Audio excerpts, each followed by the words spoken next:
সুপ্রিয় শিক্ষার্থী বন্ধুরা, ম্যাথ গ্রাউন্ডে সবাইকে স্বাগতম। আজকে আবার তোমাদের জন্য চলে আসলাম নতুন আরেকটি ভিডিও নিয়ে। আজকে তোমাদের জন্য খুবই গুরুত্বপূর্ণ তিনটি প্রশ্নের সমাধান করব। এটা অনুশীলনী 3.3 এর প্রশ্ন 8, প্রশ্ন 10 এবং প্রশ্ন 15। তো চলো আমরা শুরু করি। প্রথম প্রশ্ন 8। দেখো এখানে 16x square minus 25y square minus 8xz plus 10yz। তো এখানে আমরা এই যে এই পাশের এইটুকু আমরা a স্কোয়ার মাইনাস b স্কোয়ারের সূত্রে ফেলাবো। তো সেটা দেখি আমরা ফেলাই। চলো, এখানে 16x স্কোয়ারে আমরা রুট করব, তাহলে এখানে 4x এটার স্কোয়ার দেব মাইনাস এখানে 25y স্কোয়ারকে 5y হোল স্কোয়ার করব মাইনাস এই বাকি যা আছে দুটো এভাবেই থাকবে। এখন দেখো আমরা এই অংশটুকুর সূত্রটা লিখে ফেলি। এটা a square minus b square, তাহলে কি a plus b into a minus b, অর্থাৎ 4x plus 5y into 4x minus 5y। আর এই অংশটুকু থেকে আমরা দেখো কমন কি আছে, অর্থাৎ দুইটাকে ভাগ করা যায় এরকম একটা কমন সংখ্যা কি আছে। দেখো z দুই জায়গাতেই আছে, তাহলে z কমন যাবে। আর এমন একটা সংখ্যা নিতে হবে যে সংখ্যাটা দিয়ে 8কেও ভাগ করা যাবে, 10কেও ভাগ করা যাবে। তাহলে আমরা এখানে কমন নেব -2z কমন নিলাম। আর আমরা জানি কি মাইনাস কমন নেওয়া মানেই হচ্ছে চিহ্নগুলোর চেঞ্জ হবে। তাহলে দেখো 2 দিয়ে যদি 8কে ভাগ করি, 2 দিয়ে যদি 8কে ভাগ করি তাহলে 4 হয়। আর z কাটা, অর্থাৎ z চলে গেছে, তাহলে এখানে আছে কি x মাইনাস। দেখো এখানে z তো আমরা আগেই নিয়ে নিছি, তাহলে z হবে না, বাকি আছে কি y যাবে। আর 2 দিয়ে যদি 10কে ভাগ করা যায় তাহলে 5 দুগুণে 10, অর্থাৎ 5y।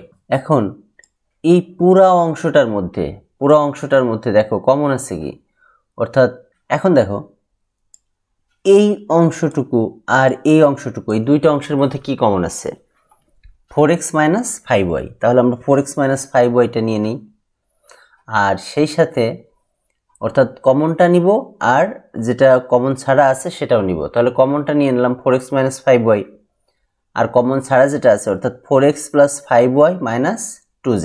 তো এটাই আসলে আমাদের অ্যান্সার। পরের অঙ্কটা 4 প্লাস x স্কোয়ার মাইনাস 20। তো এটা দেখো x4 প্লাস এই x স্কোয়ারকে আমরা দুইটা অংশে ভাগ করব, অর্থাৎ 5x square minus 4x square, অর্থাৎ আমরা মিডল টার্ম করলাম। এখন দেখো x4 আর 5x স্কোয়ার এটার মধ্যে কমন কি আছে, আর 4x স্কোয়ার মাইনাস 20 এটার মধ্যে কি কমন আছে।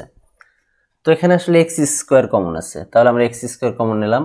তাহলে থাকলো কি, দেখো x স্কোয়ার কমন নিলে x স্কোয়ার থাকলো, অর্থাৎ 4কে 2 দিয়ে ভাগ করলে 2 প্লাস x স্কোয়ার চলে গেছে, তাহলে থাকলো কি 5, এখানে 5 নিছি মাইনাস 4।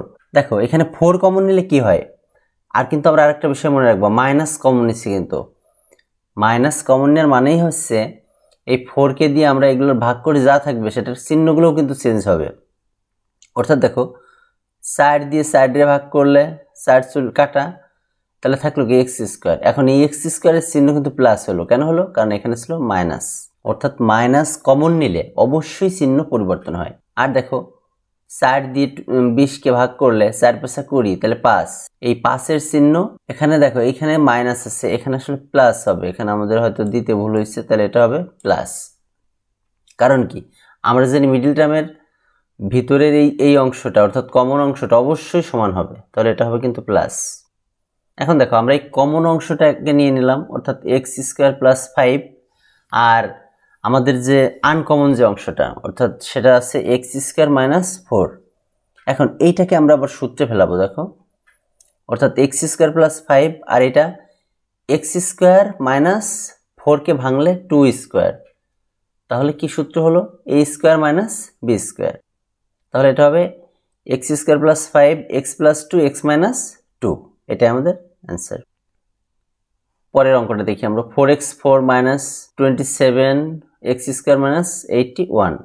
তো এটা আমরা দেখো অঙ্কটা আমরা কিভাবে করব, ভাঙবো। প্রথমে এই 27কে আমরা দুইটি অংশে বিভক্ত করছি। কিভাবে, একটা করছি 36x square plus 9x square, অর্থাৎ এটাকে আমরা মিডল টার্ম করছি। তো মিডল টার্ম কেন করছি, কমন নেওয়ার জন্য। দেখো এইটুকুর মধ্যে কি কমন আছে আর এইটুকুর মধ্যে কি কমন আছে, এই দুইটার মধ্যে কমন আছে 4x স্কোয়ার। তো 4x স্কোয়ার কমন এলে দেখো 4 4 চলে গেছে, অর্থাৎ 4কে আমরা নিয়ে নিছি, x স্কোয়ারকে নিয়ে নিছি। তাহলে x ছিল কয়টা? 4টা।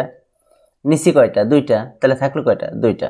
এখানে x স্কোয়ার মাইনাস দেখো x স্কোয়ার 2টা ছিল, 2টাই তো নিয়ে নিছি।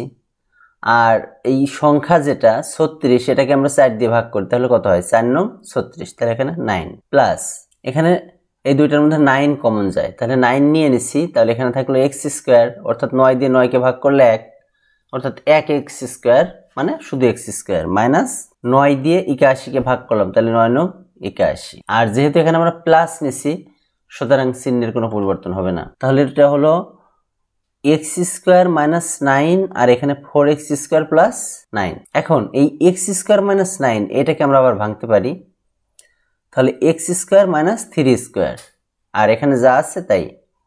এখন এইটা তো একটা সূত্রে পড়ছে, তাই না? a square minus b square. তো সেই সূত্রটা আমরা লিখে দিই, x plus 3 x minus 3 4x square plus 9, এটাই আমাদের অ্যান্সার।